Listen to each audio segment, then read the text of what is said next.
Elappara family health സെന്ററിൽ Peermade MLA. Advocate Cyriac തോമസിന് സ്വീകരണവും പകർച്ചവ്യാധി അവലോകന യോഗവും സംഘടിപ്പിച്ചു. പകർച്ചവ്യാധി അവലോകന യോഗം അഡ്വക്കേറ്റ് സിറിയക് തോമസ് എം.എൽ.എ. ഉദ്ഘാടനം ചെയ്തു. ആശുപത്രിയിൽ വേണ്ട സൗകര്യങ്ങൾ ഒരുക്കണമെന്നാവശ്യപ്പെട്ട് എം.എൽ.എക്ക് നിവേദനവും നൽകി. പീരുമേട് നിയോജക മണ്ഡലം എം.എൽ.എ.ആയി തെരഞ്ഞെടുക്കപ്പെട്ട അഡ്വക്കേറ്റ് സിറിയക് തോമസിന് ഏലപ്പാറ ഫാമിലി ഹെൽത്ത് സെന്ററിന്റെ നേതൃത്വത്തിലാണ് സ്വീകരണവും പകർച്ചവ്യാധി അവലോകന യോഗവും സംഘടിപ്പിച്ചത്.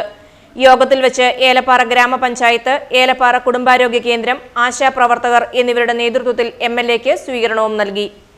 ഏലപ്പാറ മേഖലയിലെ നിലവിലെ പകർച്ചവ്യാധി സാഹചര്യം, പ്രതിരോധ പ്രവർത്തനങ്ങൾ, ആരോഗ്യ മേഖല നേരിടുന്ന വിവിധ പ്രശ്നങ്ങൾ എന്നിവ അവലോകനം ചെയ്തു. പകർച്ചവ്യാധി പ്രതിരോധ പ്രവർത്തനങ്ങൾ കൂടുതൽ ശക്തിപ്പെടുത്തുന്നതിനും ജനകീയ പങ്കാളിത്തത്തോടെ ആരോഗ്യ പ്രവർത്തനങ്ങൾ കാര്യക്ഷമമായി നടപ്പാക്കുന്നതിനുമുള്ള നടപടികൾ ചർച്ച ചെയ്തു. പകർച്ചവ്യാധി അവലോകന യോഗം അഡ്വക്കേറ്റ് സിറിയക് തോമസ് എം.എൽ.എ. ഉദ്ഘാടനം ചെയ്തു.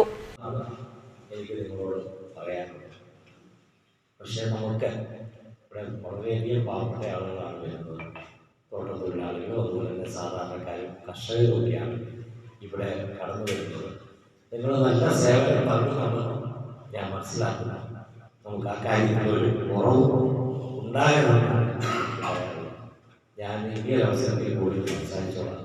ഞാൻ ഇന്ന് 2 മീറ്റിംഗായി ഞാൻ ചെറുതായിട്ട് തൊണ്ടയ്ക്ക് ചെറിയ പ്രശ്നങ്ങളുണ്ട്. 2 ദിവസമായിട്ട് യാത്ര കൂടുതലാണ്. അതുപോലെ തന്നെ 2 ദിവസമായിട്ട് ജലദോഷമുണ്ട്. അതുകൊണ്ട് ഞാൻ നമ്മുടെ അവലോകനം നടക്കണം. നിങ്ങൾ പറയാനുള്ളത് ഞാൻ കേൾക്കാം. ഏലപ്പാറ ഗ്രാമപഞ്ചായത്ത് പ്രസിഡന്റ് OS ഉമർ ഫാറൂഖ് അധ്യക്ഷത വഹിച്ചു. കുടുംബാരോഗ്യ കേന്ദ്രം medical officer doctor Solomon A. Joseph, health inspector Santhosh Sharma, ജനപ്രതിനിധികൾ, ആശുപത്രി മാനേജ്മെന്റ് കമ്മിറ്റി അംഗങ്ങൾ, ആരോഗ്യ പ്രവർത്തകർ, ആശാപ്രവർത്തകർ തുടങ്ങിയവർ യോഗത്തിൽ സംസാരിച്ചു.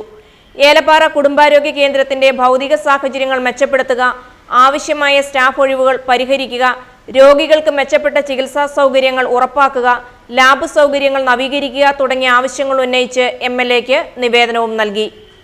News bureau, Elappara.